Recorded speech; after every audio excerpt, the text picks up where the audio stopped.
السلام علیکم ګرانو کتونکو زم تفهیم ما سره شاجی موجود دی.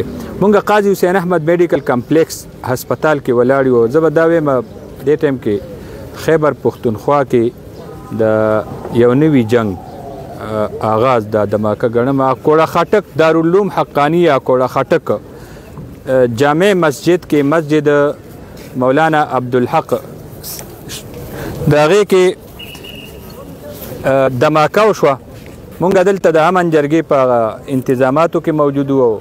دغه دوران کې چې مونځ شوی دی نو د مونځ نه پس مولانا حامد صاحب د دفاع پاکستان چیرمین جمعیت علماء اسلام سین امیر او سابقه منبر دی او د دې مدرسې نائب معلم دی مولانا حامد الحق صاحب چې کله کور ته روان شو نو د جومات بیک ډور چې کومه شته کومه دروازه ده نو په هغې خودکش بمبار هغه راغلی دی او ځان یې لوځولی دی. مونږ د جومات صورتحال هم تاسو ته وښولو. هر طرف ته په جومات کې په چت باندې وینې غوښې کپړې ټوکړې چپلې او د جومات هر دیوال هغه په وینه باندې رنګینو. دې ټایم کې مونږ هسپتال کې مولانا حامد الحق سمیت اوه کسان هغه شهیدان خی تعداد خی خو دې کې ویلی کېږي چې دې کې خودکش بمبار سر هم دلته پروت دی نو دغه نه کنفرم کېږي. اته کسان مړه دي. متضاد اطلاعات دي د خیبر پښتونخوا نورو ځایونو ته هم زخمیان او شهیدان تللی دي. د ایچ کیو هسپتال ته هم دغسې زخمیان تللی دي او بیا ریفر شوي دي. او مولانا حامد الحق صاحب ډیډ باډي د هغه په سی ایم ایچ هسپتال نوخار کې پرته ده. د هغې فرزند مولانا عبدالحق ثاني هغه هم شدیدترین زخمی دی. دې ټایم کې صورتحال د نوخار دپاره ډېر افسوسناک دی او نوخار په وینو رنګ دی. زه د نوخار دپاره ډېره یو المیه ګڼم. نوخار افسرده دی. واقعې نه پس او د واقعې دا خبر په ټول نوخار کې نه بلکې په ټوله دنیا کې د ځنګل د اور په شانتې خور شو. موږ ته مختلفو ځایونو نه د رد عمل افسوس اظهار هغه فنون هم راتلل او تر اوسه پورې خلک معلومات کوي. پښتونخوا دې ټایم کې په وینو رنګ ده او دلته هسپتال ته ګڼ تعداد کې خلک هغه را روان دي او چونکې په مدرسه کې سبق وایي علم حاصلوي نو د هغوی خپل خپلوان هغه دې مدرسې ته را روان دي او مدرسه هم دې ټایم کې بار لاک ده او سیکیورټي ادارو هم خپلو تحویل کې اخیستې ده. انتظامي ادارې هغه امدادي کارویانو کې مصروف دي. پولیس فورس 1122 او الخدمت فاونډیشن امه ویلفیر ټرست چې څومره سماجي تنظیمونه دي هغه شانداره کارکردګي په دې دوران کې وکړه. امدادي کارویانو کې مصروف وو. هسپتال په روډ په جامعه په جومات دې ټایم کې امدادي کارویانو کې مصروف دي. مونږ هسپتال کې یو تر اوسه پورې دلته کې قومي مشران هغه روان دي.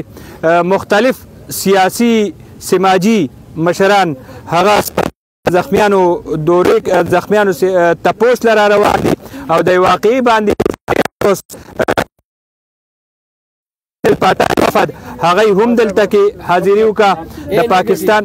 د پاکستان تحریک انصاف ایم این ایز ایم پی ایز هغه هم را روان دي او دلته کې تپوس کوي.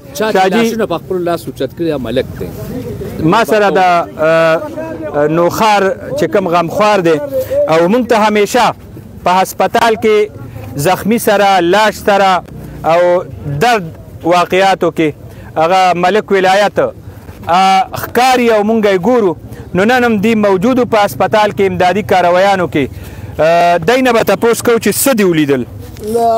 صدر صاحب ډېره افسوسناکه واقعه وه. ما چې څه ولیدو دا دماکو کې ما ډېر لیدلي. دې کې داسې لاشونه چې بالکل هغه ټوکړې ټوکړې شوي دي. همونږ دننه که هغه یو امبولانس کې ترې راله څه زخمیان رالو. خو زه د نوخار خلکو ته زه سیاسي خلکو ته زه ټول د څونه د سوشل ورکرانو ټول حاضر د هسپتال سټاف حاضر. خو زه چې دا کوم لاشونه مو ولیدو دا کومې لاس پې کټو نو دا زموږ پښتنو سره روانه ده سلسله روز در ورځ واقعېږي. نو د دې به څه کېږي د کې پي کې دا د خیبر پښتونخوا به څه کېږي چې موږ به صرف لاشونه اوچتو موږ به نور څه نه کوو. کله مو واړه په موټر سایکل ومري کله به د موبایل یې نو د دې په پوخ بندوبست پکار موږ بیا را روجه را روانه اوس بلکه میاشت داسې مولانا صاحب پکې لاړو چې یو دیني یو مدرسې چلول حمیدالله صاحب یو ینګ یو نوجوانو او تقریبا هر ځای کې به هغه خپل خدمات پیش کولو نو دا زموږ د ایشیا نه د پاکستان نه ایشیا یو لویه مدرسه وه هغې کې داسې کار وشو نو بار ملکونه موږ پورې خاندي صدر صاحب دا یو افسونناکه واقعه وه کوم ځای وایي چې دماکه شو دلته زخمیان زه چې ما ته اوس هلته هغه میټینګ چې راوځم نو دلته دا څوک هم نو راغلي پهله امبولانس کې څلور زخمیان یو مړی راغلی درې زخمیان یو مړی راغلو بیا په خپل کې درې مړي رالو بیا نور رالو تقریبا 8 کسان دغه شهیدان شوي دي حمیدالله صاحب نه او 13 کسان زخمیان دي خو د خلکو انتهایی زیاته وینه ورکړه د خلکو خپل منډې ووالې هر سړي ته ونوال ګرانو کتونکو زه نوخار ته خراج تحسین پیش کوم نوخار دې ټایم کې افسرده دی خفه دی او ګڼ تعداد کې ډېره ګڼه دنیا هغه د دارالعلوم حقانیه چې زمونږ پټکی دی زمونږ شمله ده زمونږ مادر علمي ده او زما جومات زما طالب علم زما قرآن زما کتاب دا په وینو باندې نن هلته رنګ پروت دی او زما نوخار هغې ته جاړي افسرده ولاړ دی په روډ باندې احتجاج هم کوي چغه هم وایي امداد هم کوي نو دا زما د سیاستدان دپاره دا زما د MNAs MPs دپاره دا زما حکومت دپاره ازمیخ دی او دی له پکار دا دی چې دا قوم محفوظ کی دا قوم سکیور کی د دې پاکستان حفاظت وکړي او چې مونږ دا روجه په امن او سکون باندې تېره کړو ما له نن روجه بیا په وینو رنګ کا ده به څنګه ویمه چې روجه کې به زما تراوی هغه سکیوري زه به څنګه ویمه چې روجه کې به زما ختم هغه سکیوري او هغې ته به سکیورټي میلاویږي ډېر افسرده صورتحال دی مونږ به په بله ویډیو کې تاسو سره میلاویږو دا جذباتي ماحول دی او دعا به کوو د شهداو د درجاتو اوچتېدو دپاره دا لوی شهیدان دي د جمعې مونځ نه پس هغه جمعې مونځ ادا شو او پاک ساک د جومات نه راوتل او په وینو کې رنګ شو نو د هغوی د درجاتو دپاره او د زخمیانو د صحتیابۍ دپاره به دعا کوو ډېره مننه الله په امان